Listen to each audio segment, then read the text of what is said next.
أحد الصحفيين والكتاب بيقول للإخوة في ليبيا: خدوا فلوسكم قبل ما تدوا لمصر النفط. أنا هرد على حضرتك رد بسيط.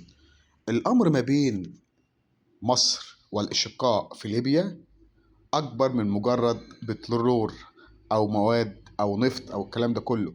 فمصر وليبيا ما بينهم تاريخ وحدود مشتركة، وبينهم أمن قومي مشترك. معرفش تعرف يعني إيه كلمة أمن قومي ولا لأ؟ بينهم روابط وعائلات وفي نسب ما بينهم وبين بعض.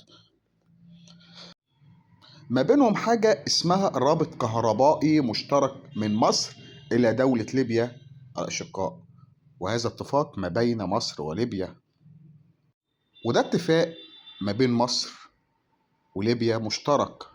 المنافع المتبادلة كهرباء قصادها بترول، ولم يكون ومفيش أي حاجة ما بين مصر وليبيا وأي مصالح.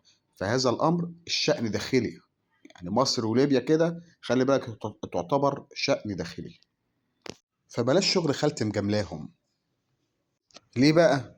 إن مصر طول عمرها ما خدتش من حد أي شيء بدون مقابل، وأي دولة وضعت وديعة هنا في مصر تم استردادها استثمار أو أراضي أو عقارات أو مصانع أو شركات. يعني مفيش حد ليه فضل على مصر إلا الله عز وجل.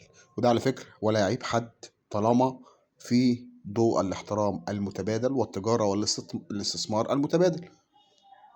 فمصر أكبر بلد بتحافظ على وحدة السودان، وحدة ليبيا، كل الوحدات العربية بتحافظ على وحدة العرب. فالعلاقة ما بين مصر وليبيا شأن خاص، وستبقى مصر العزيزة الغالية بقيادتها وجيشها العظيم، وبنحب كل البلاد العربية.